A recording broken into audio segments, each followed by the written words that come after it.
الحمد لله حمدا كثيرا كما أمر إذعانا لربوبيته والغام لمن جحد به وكفر وأشهد أن لا إله إلا الله وأشهد أن سيدنا محمدا سيد الخلائق والبشر اللهم صل وسلم وبارك عليه وعلى آله وصحابته الغرر. Selon les événements, selon les lieux, selon les circonstances, chaque chose a son poids, chaque chose a sa valeur, chaque chose a sa dimension. Il y a des événements qui restent anodins, personne ne fait attention parce que ça ne vaut pas l'importance. Mais il y a des événements impossibles que ça se passe inaperçu. Impossible de ne pas s'arrêter et méditer et en tirer les leçons et participer. Par exemple, aujourd'hui, les événements qui se passent en Égypte, ce n'est pas des événements à passer inaperçus. Pas du tout. Le Conseil des savants de l'islam, Al-Majma' al-Alami, les ulama al-Muslimin, le Conseil des savants de l'islam et du monde musulman, il a donné son opinion. Il a appelé. Il a condamné. Et donc, nous, on est musulmans. Et ce sujet-là ne peut pas ne pas faire semblant comme s'il n'existe pas. Et laisser le musulman, si les imams, les savants ne s'expriment pas, les imams, à travers leur minbar, leur podium, et les savants à travers le fatwa, ne s'expriment pas sur ce sujet-là, le musulman peut s'induire en erreur. Il va croire que le problème égyptien, c'est un problème politique. C'est un problème qui concerne un peuple qui s'appelle l'Égypte. Détrompez-vous, musulmans, musulmanes. Le seul pays cité dans le Coran, le seul pays, je parle, pays, c'est-à-dire une nation, un pays qui a été cité dans le Coran 5 fois, d'une façon explicite, c'est l'Égypte. L'Égypte. La première fois, sourate Al-Baqarah 61, sourate Jonas 87, Yunus, sourate Youssef, verset 21, verset 99, 2 fois. Et l'ornement, verset 51, Az-Zukhruf. 5 fois, ça a été cité explicitement. Et 5 fois, qu'est-ce qu'on peut en découler, qu'est-ce qu'on peut en déduire comme résultat de la citation de l'Égypte?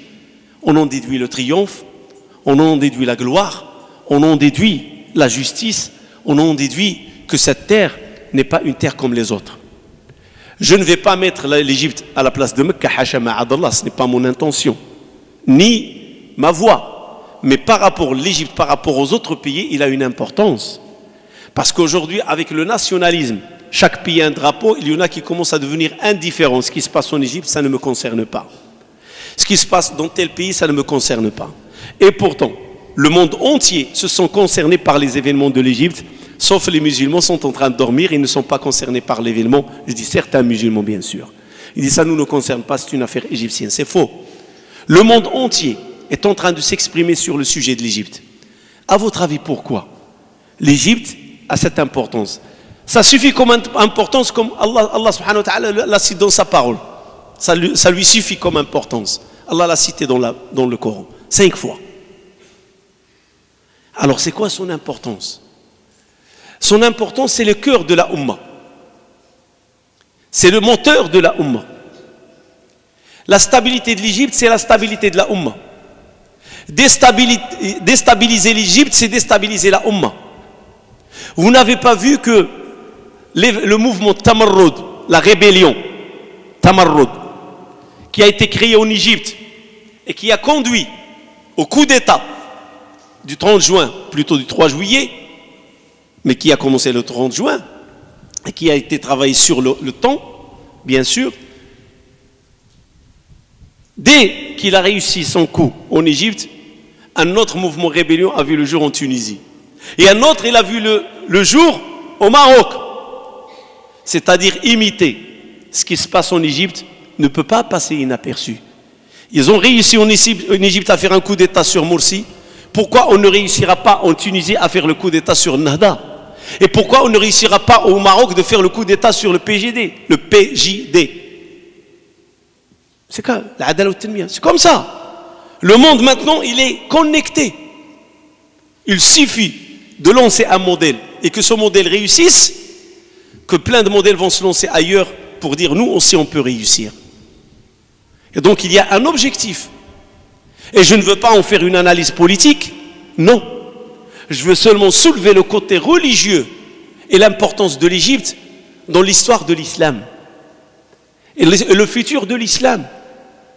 L'Égypte a connu un début avec Youssef. C'est le début de l'Égypte dans le Coran. Quand Youssef, ses frères l'ont jeté dans le puits, puis il a été acheté par le gouverneur de l'Égypte, et d'ailleurs c'est là le verset 21, la première fois que ça va être, ou plutôt c'est la troisième fois que ça va être cité, quand le gouverneur d'Égypte, comme ça Allah il a dit, quand le gouverneur d'Égypte dit à sa femme, prends soin de lui, peut-être il va nous servir ou on va faire de lui un enfant. C'est là le commencement de l'histoire de l'Égypte, avec les prophètes. Un enfant prophète qui a grandi en Égypte, loin de ses parents. L'Égypte pour lui était une mère. L'Égypte pour lui était une terre d'accueil. L'Égypte était pour lui son futur dans lequel il va devenir gouverneur et il va triompher. C'est ça ce qu'elle va lui accorder l'Égypte. Il est sorti, les liens coupés avec les parents et la famille. Il se retrouve dans une terre étrange avec les étrangers.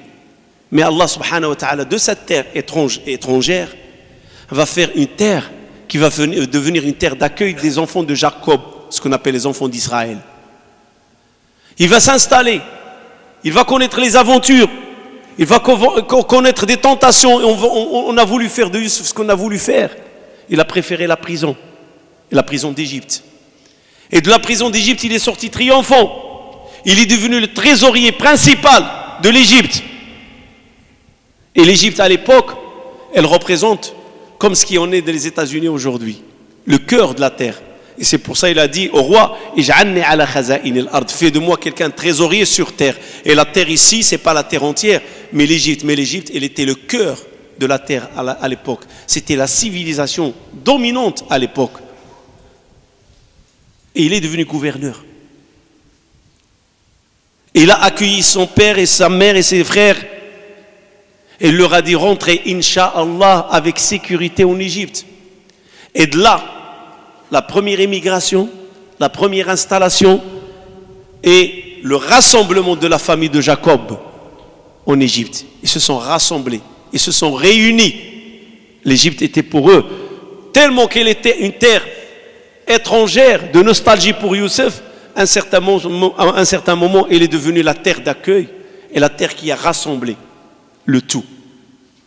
Donc l'Égypte, il a toujours représenté une phase de triomphe, une phase de force, une phase d'union. Et cette Égypte qui a accueilli les enfants de Jacob, avec le temps, elle va changer. Les extrémistes vont l'emporter. Ils vont réduire les enfants d'Israël à l'esclavage. Ils vont violer leurs femmes, tuer leurs enfants. Jusqu'à ce qu'Allah subhanahu wa ta'ala va envoyer du peuple des enfants de Jacob un prophète, Moussa. Là aussi, encore une fois, comme les Israéliens sont rentrés en Égypte avec le triomphe et la sécurité, ils vont sortir avec le triomphe et la sécurité, encore une fois. Moussa va faire face à Pharaon. Et Moussa, il est tout seul avec son frère. Mais il a quoi avec lui? Il a Allah subhanahu wa ta'ala. Et Allah subhanahu wa ta'ala va lui envoyer une révélation. Toi et ton frère, faites de vos maisons, de vos foyers, une qibla pour votre communauté en Égypte. C'est-à-dire Allah cite l'Égypte comme qibla, comme un lieu d'adoration. Certes, la qibla de Moussa, c'était Mecca, comme rapporté dans les récits. Mais ce verset, qu'est-ce qu'il veut dire? Quand Allah lui dit, faites de vos foyers un lieu qibla de prière et pour votre communauté, accomplissez tous la prière et annonce la bonne nouvelle aux croyants. C'est-à-dire la prière nous annonce la bonne nouvelle. Vous voulez vaincre Pharaon? Trouvez refuge dans la prière. Concentrez-vous dans la prière. Et c'est votre arme de destruction massive, la prière. Omar, même pendant qu'il était poignardé, il disait aux compagnons, retournez à la prière, la prière, la prière, la prière. Le prophète sallallahu alayhi wa sallam, quand il a envoyé Mu'ad, il lui a dit la meilleure des choses et la chose qui m'importe en toi et qui m'intéresse, et je serai intransigeant avec toi et intolérant, c'est la prière, la prière, la prière. Inna ahamma amraka indi as-salat. La prière. Et c'est comme ça Allah subhanahu wa ta'ala a révélé à Moussa, pendant la lutte avec Pharaon, la lutte, à son ultime niveau, il lui dit, trouve refuge dans la prière. Et les savants, ils ont donné 3 interprétations. S'il a détruit vos mosquées, malgré lui, faites de vos maisons des lieux de prière. Et toi et ta communauté. Deuxième interprétation, qu'il n'y avait pas de mosquée, et Allah subhanahu wa ta'ala a révélé à Moussa, fais des mosquées et prie. Et la troisième interprétation, ton arme, c'est la prière contre Pharaon. Et c'est pour ça qu'ils ont attaqué Rabi' al-Adawiya. Et c'est pour ça qu'ils ont attaqué Nahda. Parce que ces frères-là, et ces gens-là en famille, comme le prophète sallallahu alayhi wa sallam l'a dit, Allah subhanahu wa ta'ala va vous permettre la conquête de l'Égypte après moi. Alors, faites des grandes armées en Égypte. Alors Abu Bakr lui dit, pourquoi des grandes armées en Égypte? Il lui a dit, parce que ce sont des gens qui sont en lutte perpétuelle jusqu'à la fin des temps. Eux et leurs épouses. L'Égypte, c'est un pays limitrophe dans une région très sensible, d'une région volcanique qui peut s'exploser à n'importe quel moment. L'Égypte, celui qui veut que la Ummah avance, elle avancera par l'Égypte. Elle n'avancera pas par autre chose. Salah ad-Din Ayyubi, quand elle a voulu remettre la mosquée de l'Aqsa au cœur de l'islam et des musulmans, et qu'elle rejoint les 2 autres mosquées, il ne s'est pas dirigé avec son armée directement vers les croisés à Beit al-Maqdis, car il était sous l'autorité des croisades. Il a commencé par faire le nettoyage au sein de la communauté musulmane. Il a commencé à unir les petits principautés qui existent au niveau de Cham. Et puis, il y avait les Fatimi. Ils étaient les gouverneurs principaux de l'Égypte. Et les Fatimi, c'est des chiites. Alors, il a nettoyé l'Égypte du schisme. Il a chassé la famille Fatimi. Il les a chassés. Et il a mis la main sur l'Égypte. Et une fois que la Ummah était unie autour de Beit al-Maqdis, c'est à ce moment-là qu'il a décidé d'aller vers Beit al-Maqdis avec l'armée musulmane. Et bien sûr, parmi l'armée musulmane, il y avait l'armée égyptienne. Que le prophète, il a dit, ce sont des gens, c'est la meilleure des armées. Khayru junudil ard. La meilleure des armées sur terre, c'est l'armée égyptienne. Ça, c'est pas la parole d'un monsieur X ou Y, c'est la parole de notre prophète sallallahu alayhi wa sallam wa ala alihi wa sahbihi. C'est ça l'importance de l'Égypte dans l'histoire de l'islam.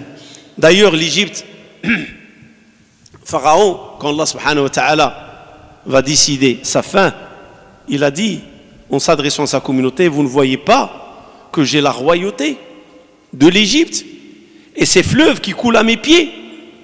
Et c'est à ce moment-là qu'Allah subhanahu wa ta'ala, il a décrété la fin de Pharaon. Allah subhanahu wa ta'ala n'accepte pas qu'il y a des tyrans, et surtout dans un pays comme l'Égypte. À un certain moment, je me rappelle d'un petit événement concernant Sadat, quand elle a été tuée, tirée par des balles, bien sûr, il s'est trouvé sous la chaise. Et je me rappelle, un journaliste lui a posé question concernant Omar Tilimsani. Omar Tilimsani, il était le chef spirituel des frères musulmans à l'époque. Et un journaliste lui dit, qu'est-ce qu'on est de Omar Tilimsani? Il lui a dit, il est comme un chien dans la prison. Et il a tapé sur sa chaise comme ça. Il lui a dit, je suis le chef ici en Égypte. Vous savez, le jour où il a été tué, et vous pouvez retourner sur Internet et vous voyez et regarder les images, vous allez voir As-Sadat sous la chaise. Comme il a dit Pharaon, Alaysa li mulku Misr wa hadhihi al-anharu tajri min tahti. Suis-je pas le roi qui détient la royauté de l'Égypte et ses fleuves qui coulent à mes pieds, Allah subhanahu wa ta'ala l'a fait noyer dans les fleuves qui a prétendu que ce sont ces fleuves qui lui appartiennent. Il n'a pu rien faire contre la noyade. La même chose aujourd'hui. Qu'est-ce qui se passe en Égypte? Ce n'est pas un événement, je le dis, je le répète et je me répète, anodin. L'Égypte, ce qui se passe, c'est qu'on ne veut pas de l'islam. L'Égypte aujourd'hui, il a voté. Si on croit à la démocratie, bien sûr. Il a choisi l'islam. Il a choisi le président. Je crois 51 ou 52% qu'il a été élu. Une personnalité inattendue. On ne lui a pas donné le temps, je ne dirais pas la chance, le temps de gouverner 1 an et quelques mois pour le limoger. 1 an exactement. Même pas quelques mois, 1 an et quelques jours. Il a été élu le mois de juin, ils l'ont limogé, le coup d'État le 3 juillet. Même pas 1 an. Cependant, une armée a spolié, a volé, a détruit, a hypnotisé la Ummah pendant 60 ans. Et personne n'a osé parler. Et subhanallah, ce sont ces gens-là qui ont toujours crié contre la dictature de l'armée. Ce sont les mêmes gens, les libéralistes, les démocrates, les modernistes. Ce sont eux qui se sont jetés dans les bras de l'armée. S'il vous plaît, débarrassez-nous de Morsi. Mais la réalité, ce n'est pas débarrasser les Égyptiens de Morsi. La réalité, malheureusement, c'est là où j'en veux à la population musulmane, tellement qu'elle est naïve. Débarrassez-nous de ces barbus, de ces musulmans qui disent Allahu Akbar, qui font les 5 prières. Débarrassez-nous de ces gens-là quand on leur parle, ils disent Hasbunallah wa ni'mal wakil. Débarrassez-nous de ces gens-là qui disent Allahumma inna naj'aluka fi nuhurihim wa na'udhu bika min shururihim. Débarrassez-nous de ces gens-là quand on leur parle, ils nous disent Allah, Allah, Allah. Non, ils ne veulent pas entendre ce langage. Ils ne veulent pas que la Ummah renoue avec son histoire, avec ses valeurs, avec sa richesse. Ils veulent que la Ummah continue à sombrer dans l'ignorance. Ils veulent que la Ummah continue à sombrer et de suivre les autres. Ils ne veulent pas que la Ummah se réveille et redevient la Ummah qui montre la droiture et qui montre le chemin de la droiture et qui donne le modèle.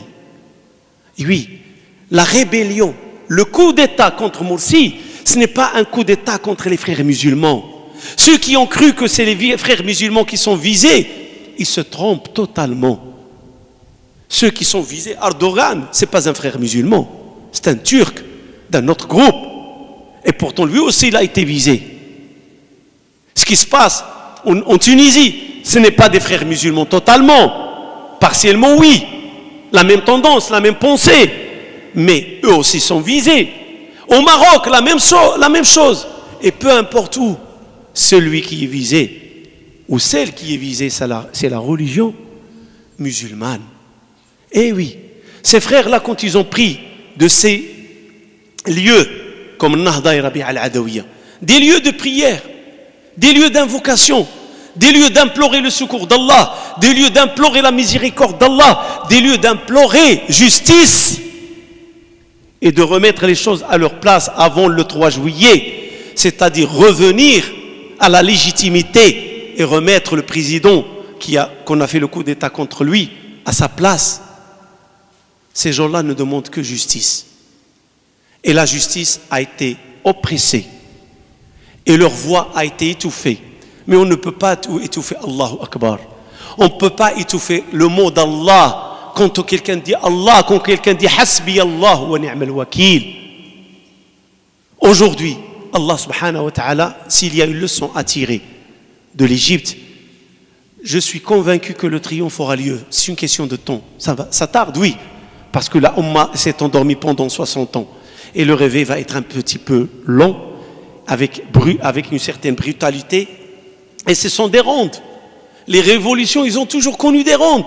Comme on dit, At-Tawarat Jawalat. C'est des rondes.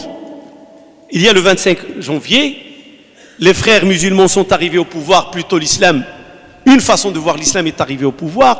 Là, c'est le ronde où on a fait le coup d'État contre Morsi. Et il y aura un autre ronde et ainsi de suite jusqu'à ce qu'Allah subhanahu wa ta'ala va dissiper, va faire disparaître Ces gens-là qui sont en train de trahir la Ummah. Ces gens-là qui ont crié démocratie. Qu'est-ce qu'on a reproché aux barbus? On le reproche, vous êtes des terroristes, vous êtes des antéchrists, vous refusez les élections, vous refusez les urnes. C'est ce qu'on a toujours dit aux musulmans. C'est toujours ce qu'on a dit au mouvement des musulmans. Allez-y, faites vos partis politiques, participez dans les élections, et si vous arrivez au pouvoir, on va vous respecter. Est-ce qu'ils les ont respectés? Le peuple a choisi, on n'a pas respecté. Et ceux qui n'ont pas respecté, ce sont ceux qui n'ont pas participé aux élections. Ceux qui savent que le peuple ne votera pas pour eux. Les frères musulmans sont dans le terrain en Égypte pendant 80 ans. Depuis 1929, le fondateur du mouvement Hassan al-Banna, rahmatullahi alayhi, qui sont sur le terrain en Égypte.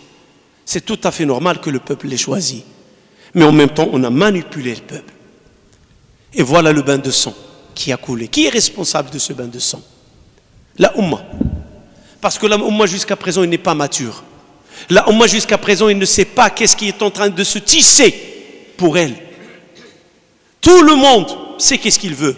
Les États-Unis savent qu'est-ce qu'ils veulent. Les Européens savent qu'est-ce qu'ils veulent. Les Australiens savent qu'est-ce qu'ils veulent. Mais cette Ummah ne sait pas qu'est-ce qu'elle veut encore. On veut, comme il a dit le Farazdaq, quand il a rencontré le Hussein sur le chemin de l'Irak, avant qu'il soit tué par l'armée Omeyyade, il lui a dit comment ils sont le peuple de l'Irak, la population de l'Irak. Ils m'ont invité à venir les rejoindre, ils sont avec moi. Il lui a dit non, non, non, non, non, non, non. Leur cœur, ils sont avec toi, mais leurs épées, ils sont contre toi. C'est-à-dire dans leur cœur, ils t'aiment, mais dans les épées et leur force et leur structure militaire, ils sont contre toi, parce qu'ils sont achetés. C'est ça la Ummah aujourd'hui. Tu parles à n'importe quel musulman, qu'est-ce que tu penses de la ilaha illallah? Qu'est-ce que tu penses de quelqu'un qui va dire Allahu ghayatuna? Il va te dire mais masha'Allah. Il va te dire le Coran ou Dasturuna. Il va te dire masha'Allah. Il va te dire Muhammad nabiyuna wa qudwatuna wa uswatuna. Et tu vas lui dire masha'Allah. Tu peux t'opposer à quelqu'un qui dit Muhammad c'est mon modèle? Tu peux t'opposer à quelqu'un qui te dit le Coran c'est ma constitution? Tu peux t'opposer à quelqu'un qui te dit ma fin c'est Allah? Tu ne peux pas t'opposer. Parce que c'est clair. C'est ce que je souhaite. Chaque musulman. Ma fin, ta fin, la fin de chacun de nous, satisfaire Allah. Le but, l'objectif. Chacun de nous aimerait bien que le prophète soit son modèle.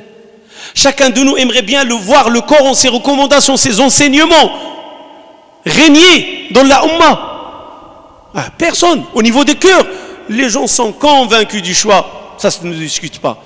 Mais quand il s'agit de la force et de l'implication, c'est là où la Ummah, elle est faible. C'est là où la Ummah se laisse manipuler. C'est là où la Ummah se laisse manipuler par les gens qui ont des lobbies. En Égypte, ce sont les hommes de la justice, le Qudat, les gens de l'I'lam, les masses médias, et les militaires. Et bien sûr les laïcs. 4 forces se sont rassemblées. Ils sont une minorité, mais ils se sont restructurés, ils se sont rassemblés, ils se sont regroupés. Quitte l'Égypte, c'est 80 millions. On débarrasse 5 millions. C'est pas grave. Et on reprendra le pouvoir. C'est comme ça qu'ils disent. L'Égypte, c'est 85. Si on élimine dans une guerre civile 5 millions et on reprend le pouvoir, on est sorti gagnant. Donc eux, ils ne calculent que leurs intérêts. Même mettre le pays sur la voie de la guerre civile, ça ne les dérange pas. Mais qui est le perdant? C'est monsieur le citoyen égyptien.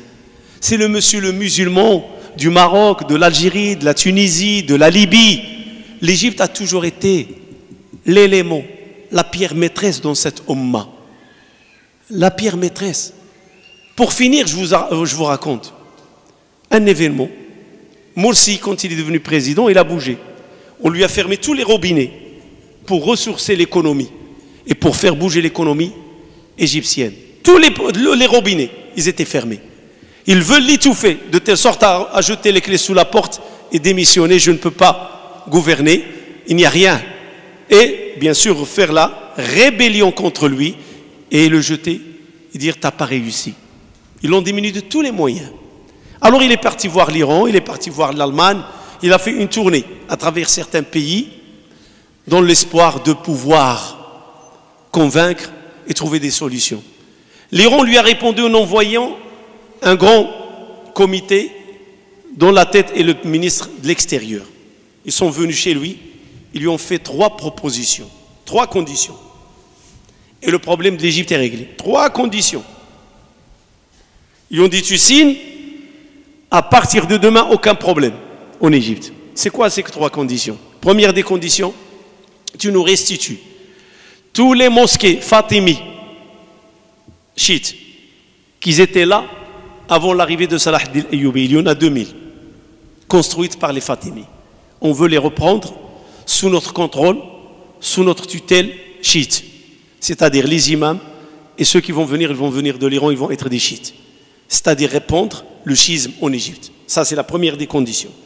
Deuxième des conditions, 70 000 Égyptiens jeunes entre 20 et 25 ans, ils vont chaque année 70 000, étudier à Qom. Qom, ils représentent comme Mecca chez eux, en Iran.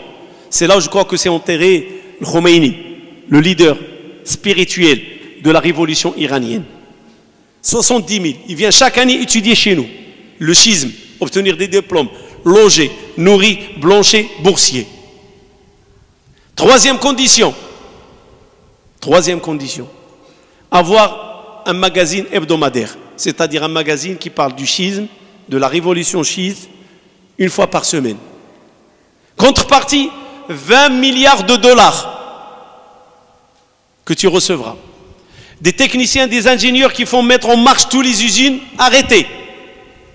Et tous les problèmes réglés de la société égyptienne financière. C'est-à-dire, l'Égypte va investir énormément. L'Iran va investir énormément. Morsi n'a fait qu'un seul geste. Non, il a fermé le dossier, il n'a rien signé. Si c'était quelqu'un qui tient au pouvoir, voilà, l'opportunité s'est présentée.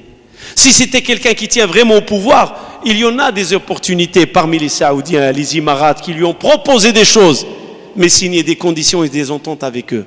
Et on l'a vu le soir où il y avait le coup d'État, l'Émirat saoudi, 12 millions d'euros, ou de dollars, pardon, ont, même pas 24 heures, injecté dans l'économie égyptienne. Pourquoi tout cela? Parce que c'est le cœur. Si ce cœur commence à battre, il reprend son rythme, le sang de vie va circuler dans tout l'organe de la Oumma. Imaginez, l'Oumma c'est un organe, et dans le cœur est l'Égypte. Et ce cœur, il est aujourd'hui à l'arrêt. Si ce cœur se remet en marche, tous les membres du corps vont bouger. Et c'est de ça qu'ils ont peur. Ils ont peur que ça arrive comme c'est arrivé avec Salah ad-Din Ayyoubi. Ils ont peur que cette révolution de l'Égypte se répand. Et c'est pour ça qu'aujourd'hui qu'on veut l'étouffer. C'est ça la réalité du conflit et c'est ça la réalité de ce qui se passe. Ce n'est pas question on a déchu, on a retiré, on a remis, ou c'est des gens qui veulent défendre leur idéologie. Non, la réalité c'est que c'est l'islam qui est visé. C'est l'islam. Et la preuve c'est que ça se répand un peu partout. Là où il y a la tendance de la population musulmane vers l'islam, on veut étouffer ces mouvements et on veut étouffer la population. Mais malheureusement, on dit les conseillers, c'est toujours des mauvais payants. Il ne faut pas écouter des gens qui savent qu'est-ce qu'ils veulent. Il faut écouter ses propres intérêts. Et la Oumma, elle sait où sont ses intérêts. Et notre intérêt, nous les musulmans aujourd'hui, c'est de se réunir, c'est de se rassembler, c'est de se regrouper, c'est de former une union. C'est comme ça qu'on pourra faire face à tous les défis et qu'on pourra faire face à tous les complots et qu'on pourra repousser tous les stratagèmes. Inna Allah wa malaikatahu yusalluna 'alan nabi. يا أيها الذين آمنوا صلوا عليه وسلموا تسليما اللهم صل على سيدنا محمد وعلى آل سيدنا محمد كما صليت على سيدنا إبراهيم وعلى آل سيدنا إبراهيم وبارك على سيدنا محمد وعلى آل سيدنا محمد كما باركت على سيدنا إبراهيم وعلى آل سيدنا إبراهيم في العالمين إنك حميد مجيد اللهم اجعل جمعنا هذا جمعا مرحوما واجعل تفرقنا من بعده سالما من الشر معصوما ولا تدع بيننا ولا منا شقيا ولا محروما اللهم اغفر لنا في ذنوبنا وكفر عنا سيئاتنا واقض حوائجنا واستر عيوبنا ويمن كتابنا ويسر أمورا وإن توفيتنا توفنا مسلمين اللهم انصر من نصر دينك اللهم انصر من نصر دينك اللهم انصر من نصر دينك، اللهم احقن دماء المسلمين في مصر، اللهم هيئ لهذه الأمة أمر رشد يعز فيه أهل طاعتك ويذل فيه أهل معصيتك، اللهم هيئ لهذه الأمة أمر رشد يعز فيه أهل طاعتك ويذل فيه أهل معصيتك، اللهم هيئ لهذه الأمة أمر رشد يعز فيه أهل طاعتك ويذل فيه أهل معصيتك. اللهم من أرادنا وأراد الإسلام بخير فوفقه وأعينه، ومن أرادنا وأراد الإسلام بسوء فاجعل دائرة السوء عليه. اللهم إنا نجعلك في نحورهم ونعوذ بك من شرورهم. اللهم كافك فينهم بما شئت ومتى شئت وكيفما شئت، اللهم كافك فينهم بما شئت ومتى شئت وكيفما شئت، اللهم كافك فينهم بما شئت ومتى شئت وكيفما شئت. اللهم آت نفوسنا تقواها وزكها أنت خير من زكاها، أنت وليها ومولاها. اللهم يا رحمن يا رحيم ارحم المسلمين والمسلمات، المؤمنين والمؤمنات، الأحياء منهم والأموات، آباء والأمهات، إخوان والأخوات، أبناء والبنات، إنك سميع مجيب الدعوات. اللهم ارزقنا حبك وحب من يحبك وحب أي عمل يقرب إلى حبك. أخ ولد عنده مولود سماه نسيم، فنسأل الله سبحانه وتعالى أن يبارك له فيه ويعافي أمه ويقوم ظهره ويرزقها الصحة والعافية. اللهم اجعله ذرية صالحة وارعه بعينك التي لا تنام واحفظه بركنك الذي لا يرام. اللهم ارعه بعينك التي لا تنام واحفظه بركنك الذي لا يرام، واحفظه من الحساد والحقاد، واجعله ذرية صالحة تحمل كتابك وتحمل سنة نبيك يا أرحم الراحمين يا رب العالمين. اللهم أرنا الحق حقا وارزقنا اتباعه، اللهم أرنا الباطل باطلا وارزقنا اجتنابه. اللهم لا تسلط علينا بذنوبنا من لا يخافك فينا ولا يرحمنا، اللهم لا تسلط علينا بذنوبنا من لا يخافك فينا ولا يرحمنا، اللهم لا تسلط علينا بذنوبنا من لا يخافك فينا ولا يرحمنا. وآخر دعوانا أن الحمد لله رب العالمين. سبحان ربك رب العزة عما يصفون وسلام على المرسلين والحمد لله رب العالمين.